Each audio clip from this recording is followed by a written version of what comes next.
Time for another amazing episode of My Baby Experts. My name is Shari Criso, and I'm your host, and I am a certified nurse midwife, a board-certified lactation consultant, a baby expert, a educator, a teacher, a wife, and a mom, okay? And tonight I am going to be talking about one of my most favorite topics, and that's breastfeeding. When I'm coming up with the topics for the shows, it's always about really taking a deep look at, when I was breastfeeding my children and when I'm looking at my clients, what are the issues that they're really experiencing every day? What are the things they're asking me? And tonight's show is all about breastfeeding number 2. And what that means is you've done it before or you didn't do it before, but you're having your second baby. And now it's time to really get ready to nurse this second baby and all the unique challenges and concerns that come with doing it again. Whether you were successful the first time, whether you didn't reach your goals and you're concerned about it, whatever that case may be, there's a lot of things that come into play.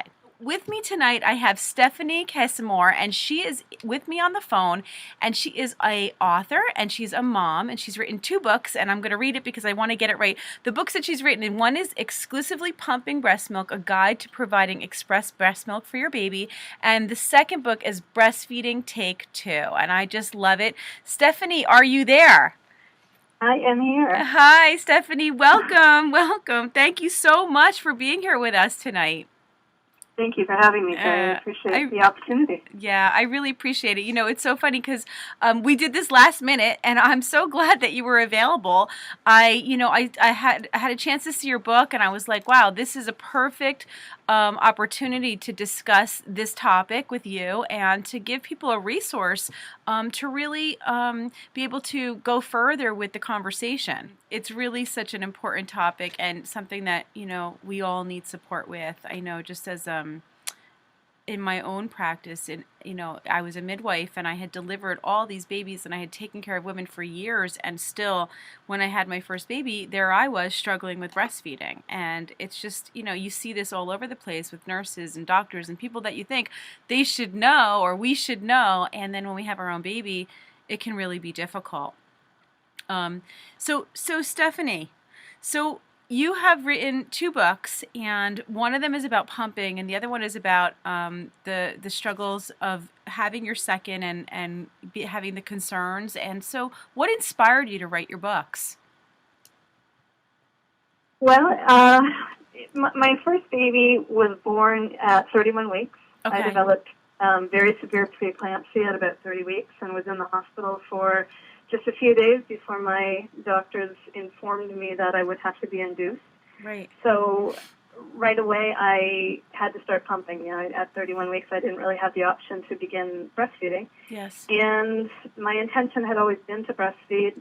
Certainly my intention was not to pump, but I began pumping and, with the hopes that he would be able to eventually breastfeed. Yes. And as the weeks progressed, things didn't improve, and it kept getting more difficult, really, in a lot of ways. He started projectile vomiting. He was crying constantly. The latch just never came. And so after about a couple months of, breastfeeding and then bottle feeding and then pumping, yes. The cycle... Sorry, go ahead. No, I'm listening. I said yes. I'm listening to what you're saying. The cycle just became exhausting, and basically, in order to survive self-preservation, I just decided to commit myself to pumping for him. Right. And I ended up pumping for a year. Wow. And that was in 2002, and there was very little information about it, and really very little recognition of the whole option of pumping. Yes. I never wanted to feed formula, so yes. that was something I just, I figured it worked for 2 months. I'd continue doing it as long as I possibly could, and right. Thankfully I'd been given excellent information when I started, yes. and was able to initiate a really good supply and never had concerns that way. Right, right. It's very difficult, and my heart goes out to you, and there's so much admiration when I hear people who have pumped for a year. I think, that is just it's probably the hardest way to go, but the most admirable, because I know why you do it. It's you want to give the baby breast milk, but it's not easy.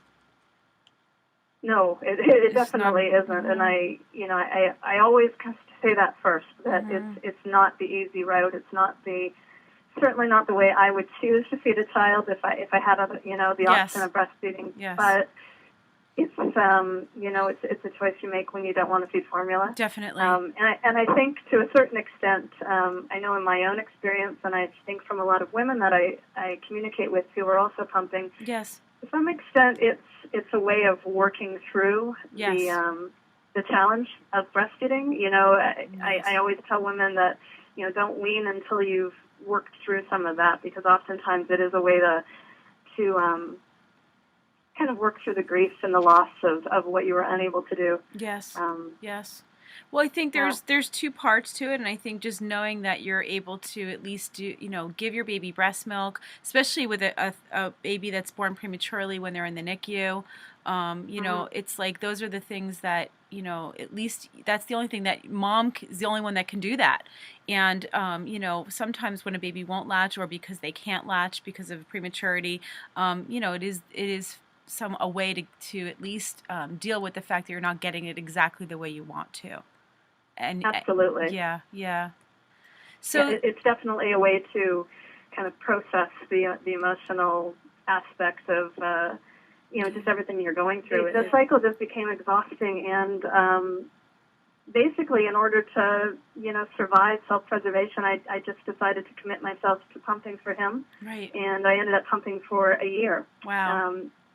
And that was in 2002, and there was very little information about it, and really very little recognition of the whole option of pumping. Yes. I never wanted to feed formula, so that was something I just, I figured it worked for 2 months. I'd continue doing it as long as I possibly could, and thankfully I'd been given excellent information when I started. Yes. And was able to initiate a really good supply, and never had concerns that way.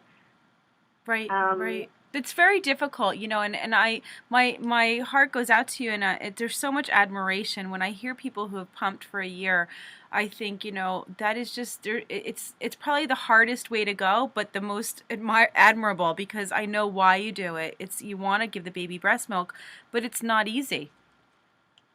No, it definitely isn't. And I always have to say that first, that it's not the easy route. It's not certainly not the way I would choose to feed a child if I had the option of breastfeeding. Yes. But it's it's a choice you make when you don't want to feed formula. Definitely. And I think to a certain extent, I know in my own experience, and I think from a lot of women that I communicate with who are also pumping. Yes. To some extent, it's a way of working through the challenge of breastfeeding. I always tell women that don't wean until you've worked through some of that, because oftentimes it is a way to kind of work through the grief and the loss of what you were unable to do. Yes. Yes. Well, I think there's two parts to it, and I think just knowing that you're able to at least give your baby breast milk, especially with a baby that's born prematurely when they're in the NICU. It's like those are the things that at least that's the only thing that mom is the only one that can do that. And sometimes when a baby won't latch, or because they can't latch because of prematurity, it is a way to at least deal with the fact that you're not getting it exactly the way you want to. And absolutely. Yeah.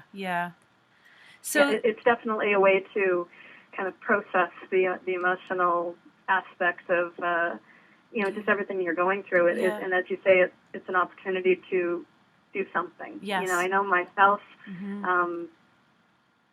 When I developed preeclampsia and then was unable to breastfeed for a myriad of different reasons, but I felt failure. I felt as though I had failed my son, as though my body had failed. Yes. And so pumping was a way of having some type of control over the situation. Yes. And I think often women who end up pumping long term tend to be maybe a little type A and a little stubborn in that respect, that they're gonna do it one way or the other. Right. One way or the other. Right. Absolutely. Major commitment. It's amazing when I hear people doing it. I know for me, it would have been my choice had I not been able to breastfeed my daughters. I was lucky enough that they were able to, and eventually latch on and breastfeed. But I understand where you're coming from with it for sure. So what do you think is the most important thing that moms need to know when they're going to have their second baby? Because I think, when you were struggling with having the first one, what happened with the second baby, and what was the experience like to face the possibility of not being able to do this again?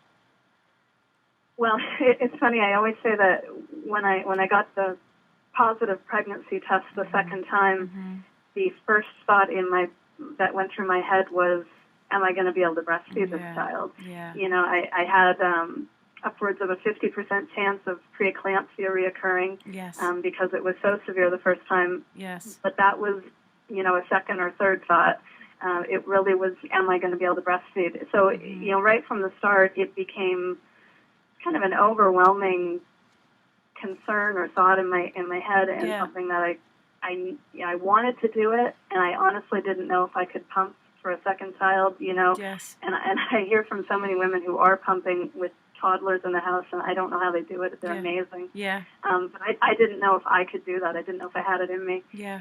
And so through the whole pregnancy, really, it was, I knew a lot more about lactation and kind of the science of lactation and the technical aspects of it.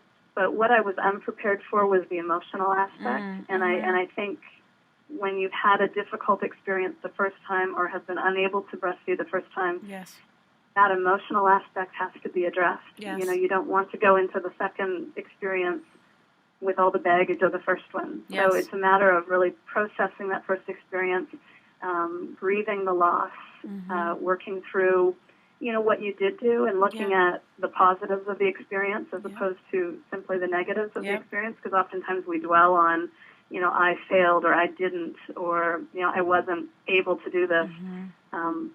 But in the same breath, it also gives you experience. It gives, it often teaches us persistence and dedication, and shows us also that mothering is not just about how we feed our babies, which is an important lesson to learn. That's a great point. It's a great point. I love that. It really isn't, and there's so much more than just the milk. It's such an important part of parenting and mothering, but it's not the only part. Absolutely. And I think that's too why, the loss of breastfeeding is so emotional and hits us so hard, because breastfeeding as well is not just about the milk. It's it is a relationship that we build with our babies. Yes. And not being able to have that relationship is painful, and it's something that we have to grieve. Yeah, and I also noticed that a lot of moms who wind up pumping, with their first, find that they feel this loss in the sense that a lot of people, they're kind of spending time with the pump while everybody's spending time with the baby. Did you find that for yourself? Oh my goodness, yeah. I always joke that I went into the hospital pregnant with a child, and I went home with a pump, but lived in my living room for the first year of my life. Yeah. Or my son's life, and I found even with letting down, I could let down for a pump, but I couldn't let down for my son. Wow. And it became the pump was more attached to me than my son was in some ways. Yeah. So definitely, you thought that you liked the pump because it was able to, it enabled you to feed your baby breast milk, but at the same time it was a kind of a love-hate relationship. I can completely understand that. So how did the second time around go for you? The second time around was completely different. The pregnancy obviously was different. I counted down to those the 31 weeks. Yes. And to me that was a big milestone. And then I really did a lot of reading and educating myself in normal biological breastfeeding and normal labor and delivery. Yes. And I firmly believe in the connection between the two, and we can't really talk about breastfeeding and initiation of breastfeeding unless we also talk about birthing. Yes. So I went in and I would have loved to have had a home birth, but which, with my past experience, I wasn't comfortable with that. So I did go to the hospital. Right. Had a very quick labor, unmedicated. You know, I told the doctors and nurses just to leave me alone, give me my baby after she was born. And we had a, you know, wonderful time bonding initially, you know, without any interventions or anything. And everything went well. She was an eager nurser from the start. And then I came home, and that's when the emotional aspect of the first experience hit me. And I began to completely question my abilities, even though I knew, you know, technically what was supposed to happen and what was normal and what was, you know, expected. I was still hit emotionally by what was happening. And every time, you know, she cried, I would think, is it me? Is it my milk? Am I not doing something? Is my body not capable of this again? And I really had to struggle with that, and just, it was probably at about 3 or 4 weeks. I mean, she was growing wonderfully. She was back to her birth weight by 5 days after she was born. So there was never a concern in that way. It was within me, the concern. It's like, and I eventually, at about four weeks, just had to kind of, you know, surrender myself to the experience and just trust that it was going to work. I think with my son, there probably was a moment where, had I been willing to do that, things might have worked out better. But I was so attached to the pump and to the bottle and knowing how much he was feeding, and it was difficult the second time to kind of give all of that up and just trust that, you know, my daughter would nurse when she needed to nurse, and she would have as much as she needed to have, and, you know, not to watch the clock, and just to trust, you know, that if I knew she was gaining weight, then things were good. I think what you're saying is so key, and it's not just for first-time moms, second-time moms. It's for all breastfeeding moms, and, you know, this whole concept of, and I can imagine when you've pumped before in the past, and that's been the norm, or you formula fed or you bottle fed, it's been the norm. It's very hard to then turn around, and I loved what you said about surrendering to the process of just, you know, knowing that my child is doing fine and I don't need to see every ounce that's going into them. Absolutely. You know, I think in our society we're conditioned to believe that we need to know. You know, we're told we need to know how much is going in and how often they're feeding and how much weight they're gaining, and I always explain to my clients, if you really think biologically, if you really needed to know how much was going into the baby, you'd be born with a little gauge on your breast, right, to tell you empty and full, or the baby would, or something, you know, just from the way our species would have not survived if we had not known if the baby was getting enough. There are plenty of ways to know that your baby's getting enough without looking at ounces or even weighing the baby in a lot of cases. Absolutely. Absolutely. Yeah. And I think after having a baby in the NICU, you know, you come out of that experience with, it's all about the numbers. You know, the first thing I was told when I went to the hospital to visit my son was how much weight he had gained, how often his feeding is, you know, if it was every 2 hours or no, this time he's been moved up to every 3 hours, that's great, you know, and they looked at that as a positive. And I came home with him trying to follow those same things that no, you're supposed to be eating every 3 hours. What are you doing wanting fed now at 2 hours?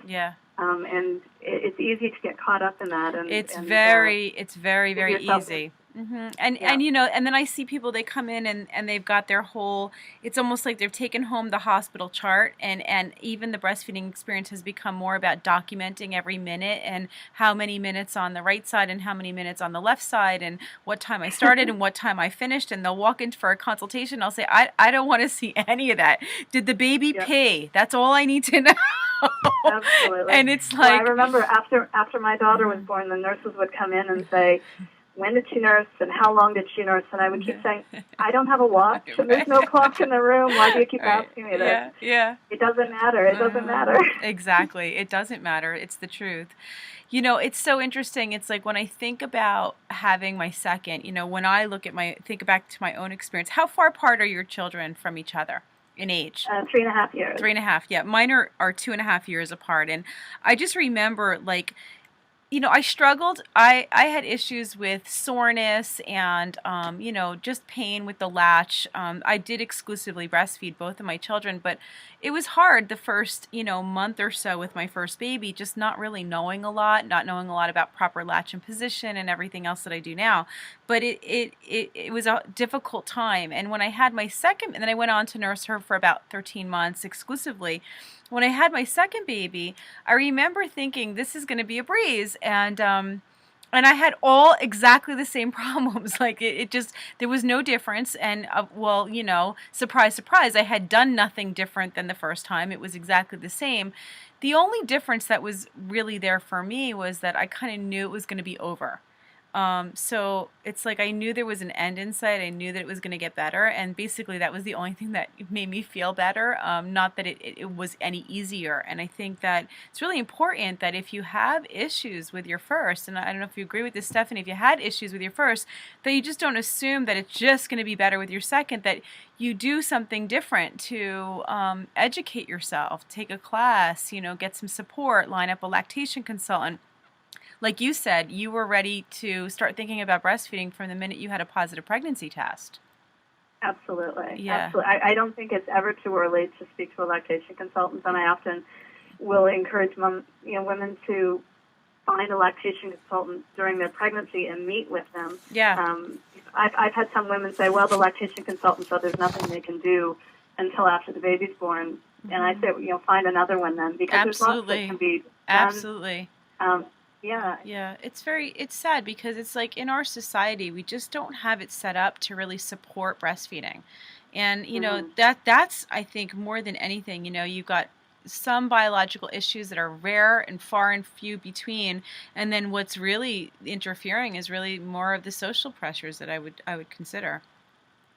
Absolutely. Mm-hmm. And in my book, those are the things that I deal with. There's 3 areas that I kind of hone in on in terms of what women need to consider as they're moving towards a second experience. Yeah. The first is information and education. Mm-hmm. What kind of information did they have first time around? Yes. How did that impact their first experience? And where are the deficits that you need to fill in? Yes. The second is support, because oftentimes, even when we think we have support, we don't really have support.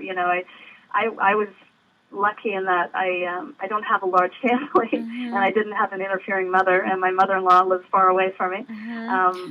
But oftentimes we think we have mm-hmm. relatives who are supportive of our efforts, when in reality they're saying, well, just let me take the baby and you go sleep, exactly. Or just why don't you pump and let me feed the bottle, and those things are all they're positive in that they're trying to support, but they're not necessarily helpful to breastfeeding. Yeah, no. And then the third area is definitely society, and we have to question society and the information and the ideas that we get from our society. Yes. And oftentimes those are at odds with our biological needs in terms of breastfeeding. Yeah, absolutely. Too much out there that's kind of pushing it in the other direction, or not really creating breastfeeding as the norm. Well, exactly. You see, even like at, pictures of babies. I always think this. When you see an image of a baby, maybe a cartoon image, they've always have a bottle in their mouth. It's like It's like these little subtle tips or subtle visual effects and stuff that you see that you don't realize, are creating these norms for society and the reality. I think that you need to get creative. I mean, I think, like, I can tell you for myself, it was really important for me when I had my second baby to make sure that Jade, my oldest, was really involved in the whole process, so that I would avoid the jealousy or avoid this thought of, the baby's close to me and now it's the baby's time and not your time. So we had our times together. So it was like, making that time for the older child, her own special time, but also creating the breastfeeding time as a time for all of us to bond together. And I don't know, that was just something instinctually I did, and it worked so well. I remember, being able to, I had a breast friend pillow so I could lay the baby right on the pillow, latch the baby on, and that was like our turn. That was our time to read together.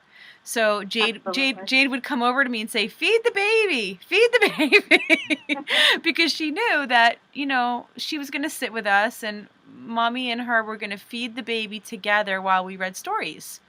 And it was just great. I mean, it wasn't every time we breastfed, but it was at least a way for her to feel included and to really feel like a part of it.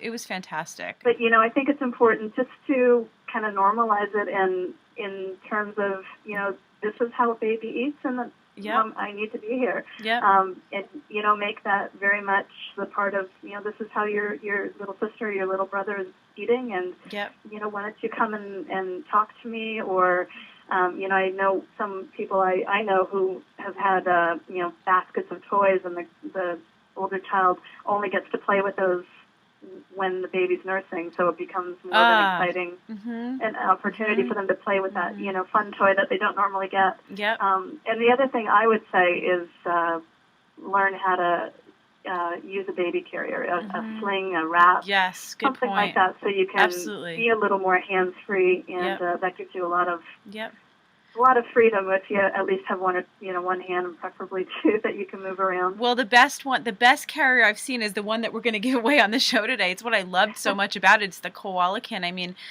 carriers and slings, for me personally, it took a long time, like months and months and months. I think she was almost 5-6 months old before I could actually nurse in a sling.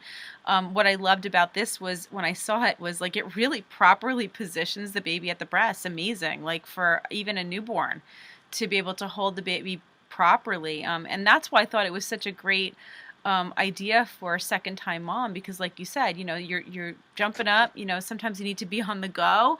You got a toddler, not all of them are going to sit still with you. So being able to, like you said, have some hands-free time. Did you use and also, did you use a hands-free nursing bra for pumping? When you were pumping? I didn't. You didn't? I didn't. There weren't too many on the market. Oh, it was, that was a while ago. Maybe? Yeah, that was a while ago. Yeah. Yeah, I think there was only one when I was pumping. I'm short, so I didn't find a big issue with it. But I certainly know now with the women, that I talk to, that it's the one thing everybody says you absolutely have to have. Well, especially if you're exclusively pumping, but even if you're not, if you're working, or or even if you're just pumping, sometimes, and you have a toddler, it's like anything that you could do to have your hands free so that you could reach out if you need to. It really becomes a juggling act, all of it together, doesn't it? Absolutely, literally and figuratively. Yeah, exactly. We're going to answer a couple questions, Stephanie, okay? So, I think we just kind of answered this question, but it was from Kendra in Massachusetts, and she wanted to know, what should you do if baby number 1 becomes jealous when you're breastfeeding number 2?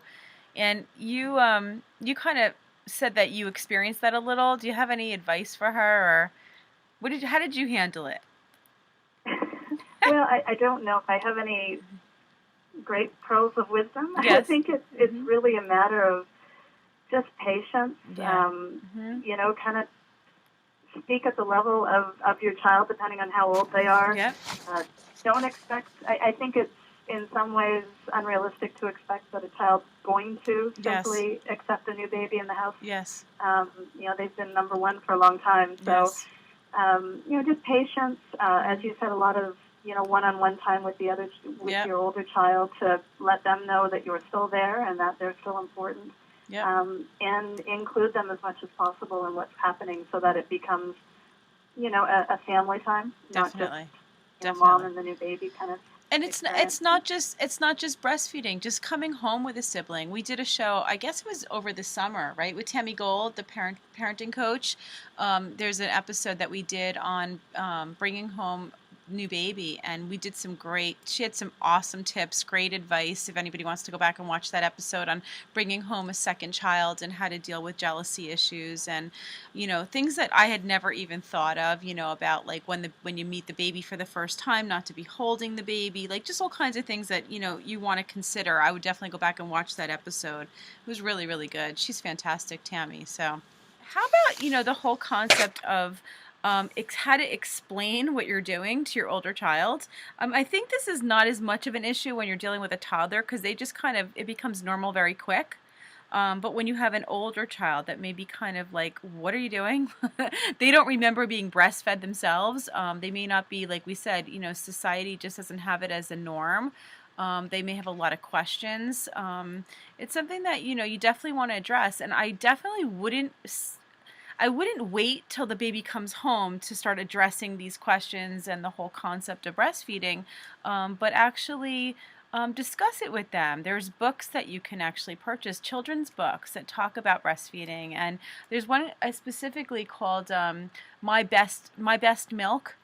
I think it's called My Best Milk, and I don't know where it is. We have it here, but it's a great book that is a children's book that really describes to them the whole concept of breastfeeding and what it is and how it's wonderful for the baby. And I think that it's important to really prepare them in that way, because they're not going to get that in school. Obviously, they're not getting that from TV. They're not getting that from Dora. Right? Absolutely, and when we're raised in our society, we tend not to question it so much. Absolutely, yeah. But my daughter loves Dora, and I always cringe when she wants to read Big Sister Dora, because the bottle in that book, the babies are born and Dora feeds them a bottle, and I think this is my daughter looking at this, and I always make a point of saying, well, we know that's not how babies are fed, but still she sees the image. Babies, dolls, when they come into the house, they come in with bottles often, and we need to question and push back against that. Yeah, not my children.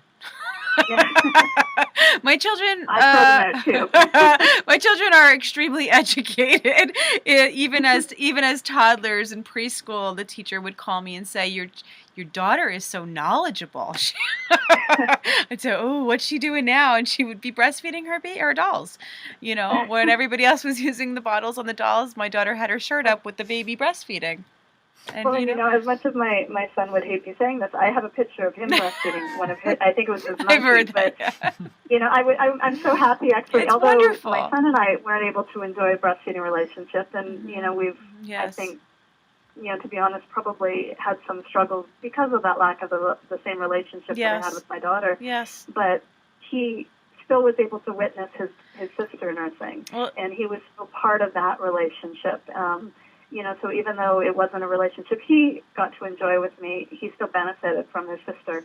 It's a great point, and it brings up another concept or another issue that a lot of people have. One is, how do I how do I explain what I'm doing? How do I bring my older child into the experience? And then also, how do I juggle two at the same time? I mean, this is what comes up very often. Lots of people are having their children close together, and how do you deal with, or you're thinking to yourself, God, breastfeeding took up all my time the first time. How would I ever do this with a toddler running around?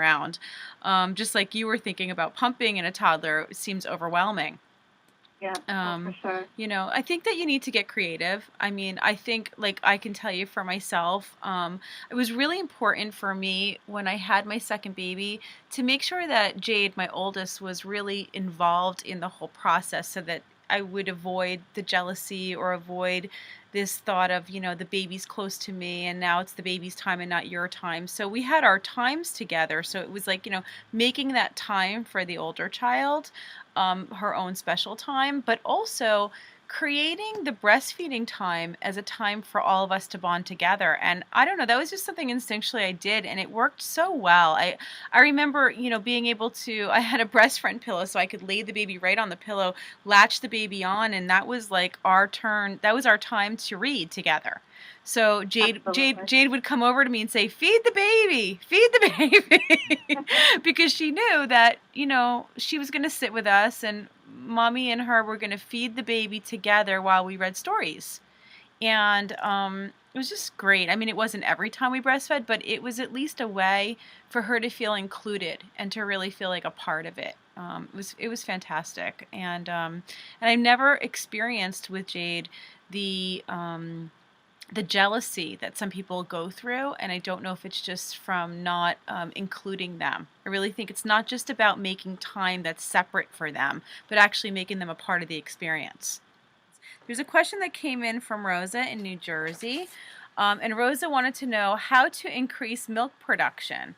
Did you ever struggle with that, Stephanie? Especially with pumping, it can really be an issue for a lot of people. You know, lots of times the pump has a harder time getting the milk out than the baby, and that can sometimes lead to a decreased production. Yes, definitely. I thankfully never did. Yes. I think a lot of it has to do with how you initiate your supply. Yes. Oftentimes, women might be delaying, beginning to pump if Yes. their baby's unable to latch. Yes. Or not pumping frequently enough. Yes. The type of pump obviously can affect that. Definitely. There's so many different variables there. Yeah. And making sure that if you are pumping, that you are using the right size flange on your breast, that it's not hurting. If the breast feels full after the pumping, you're obviously something's not working, whether the pump's not functioning or it's not fitted properly to you, because just a few days of that or even a day or two of that can really decrease your supply, as well as improper latch and position of the baby at the breast can really decrease your milk supply as well, or going too long without feedings. When people ask me how do I increase my milk production, my answer is nurse more. I mean, really, that there's really one answer. Well, what about this supplement and that supplement, and I'm eating oatmeal and I'm drinking tea, and I'm like, okay, but are you nursing? Are you nursing frequently? Are you nursing on demand? Are you nursing according to what your baby's needs are? Are you trying to schedule it? Because that's going to decrease your supply. I mean, there's really a simple answer. Drinking more water does not increase your milk supply. Eating certain foods, I mean, although all of it can help, in the end, it always comes back to frequent nursing.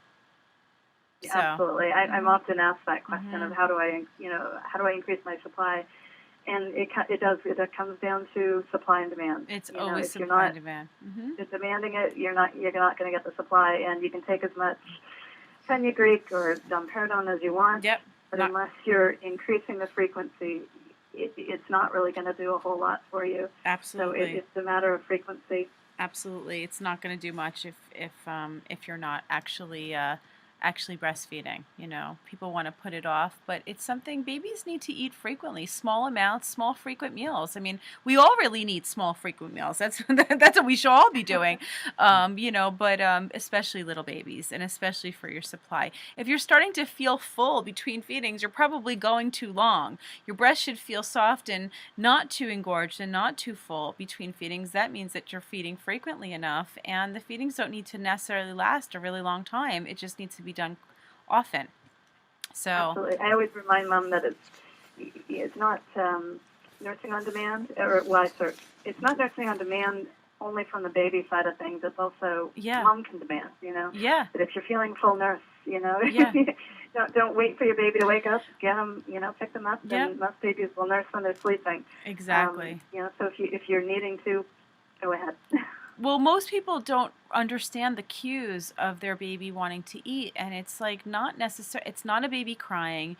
It's not a baby, necessary. Sometimes eating their hands is a sign that they want to nurse, but typically the very first sign that your baby wants to nurse and it's time is when you're starting to see them rouse, like you're getting the rapid eye movement. They're not in a deep sleep anymore. That's actually the first feeding cue. It's the signal your baby's about to wake up. It's time to get the baby to the breast, and you'll actually have the best feeding if you start from that point and let the baby wake up at the breast. So, when we are looking at national average, and we went over this before, Stephanie, can you give us the statistics of how long the average breastfeeding mom is breastfeeding these days in the United States? Well, I'm from Canada. Okay. Well, Canada. Yeah. I think generally you're looking at anywhere from 75 to 85% initiation. Yep. But by 6 months of age, usually you're down to 25% or less who are nursing exclusively. Yep. And in New Jersey, we're at 13%. So there you go.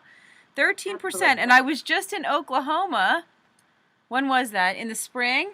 And they're at 6% at 6 months. Wow. It's really horrible. So, but this is not what we're seeing with our clients. This is not what we're seeing across the board. And it is not because for some reason our clients love their babies more. What's happening is when they get real education, like with the program that I have, and they really learn and they really become committed because they've heard it in a way that nobody's ever taught them before. They breastfeed for a year or longer. And so what this brings up is the whole concept of, first, nursing during pregnancy, and second, tandem nursing, where you're actually nursing a toddler and an infant at the same time. And this question came up frequently, as it always does. A couple people submitted questions regarding, is it safe to nurse during pregnancy? My doctor's telling me now that I'm pregnant, I need to give up breastfeeding. Why is there conflicting information? Let's see, who asked the question here? I always like to give credit to the people who ask questions. Okay, so this is Katie from Arizona. She said, I've heard mixed opinions on breastfeeding and pregnancy. Why do some people think it's okay and others think it's bad? Okay, so here's the whole thing with breastfeeding in pregnancy. Very, very normal. Okay, throughout the world, throughout history, this was the way children survived, was to continue to breastfeed during pregnancy. And so in the large majority of cases, it is extremely safe, completely normal, completely fine to keep on breastfeeding while you're pregnant. Now, where this whole concept comes up of whether this is an issue is for people who've had recurrent miscarriages, people who are bleeding early in pregnancy can be an issue. Remember, when you breastfeed, there is a hormone that's released. It's called oxytocin, released from your brain, and oxytocin can contract the uterus. And so if you are a person with a history of recurrent miscarriage, or you're experiencing any bleeding early in pregnancy, that may be a consideration. But for the vast majority of people, completely normal and fine to continue to breastfeed, not only in the beginning of pregnancy, but throughout the pregnancy. What I find is that most women, most babies or toddlers will actually stop and wean themselves during pregnancy, because as you get closer to the end, the milk is changing to more of a colostrum, getting ready for delivery. And so the taste changes, and many toddlers are just kind of like, what's this? This is not what it was before. And then there are some that are like, I could care less what it tastes like. I just want it anyway, and continue to breastfeed. And that's when you have people who are nursing two children at the same time. And again, totally fine. One thing that you want to keep in mind if you are going to tandem nurse is to make sure that the newborn is always going first, that the baby is the one that is getting what the baby needs first, and that the toddler is kind of as a secondary snack. Remember, your toddler is also eating solid foods at that point and has other nutrition coming in. Your newborn really needs to get the full majority of it. So I hope that answers the question. For anybody who does not have any issues, then I would say totally fine to continue. Totally fine to continue. Another question that came up here, this is always interesting here. This is Angela in New Jersey. She wants to know, will I be able to breastfeed with implants? Absolutely. Absolutely. Okay, so, implants is not a contraindication to breastfeeding. You can absolutely do it, no problem, usually no problem at all. In fact, if you have implants, I would really definitely recommend that you continue to breastfeed as long as possible. Sometimes the implants can make it more difficult to detect breast cancer and lumps, and so you want to decrease your risk as much as possible, but it should never really interfere with breastfeeding and even breast reductions, okay? And I see one of my clients here who can attest to that, okay? That, even with breast reductions, many people have issues, but many, many, many don't. And you just don't know until you've actually tried, and it works till it doesn't work. How about that? Right, Stephanie? Absolutely. It works till it doesn't work. Stephanie, thank you. Last minute, and I'm so excited we got to do this together. How great. Absolutely. Lovely. Thank you, Shari. I appreciate it. It's been a fun time. Wonderful, wonderful. And yeah, I'm just really excited we'll be able to post this up, and that way other people can get the benefit of both of your books. And I think that both have they're both such important topics and such a great resource. Thank you so much for providing that for moms everywhere. Oh, thank you. Yeah, very nice to meet you. We'll talk soon. Awesome. Okay, take care. Good night. Have a great night. Okay. Yes, good night, everybody. Mwah!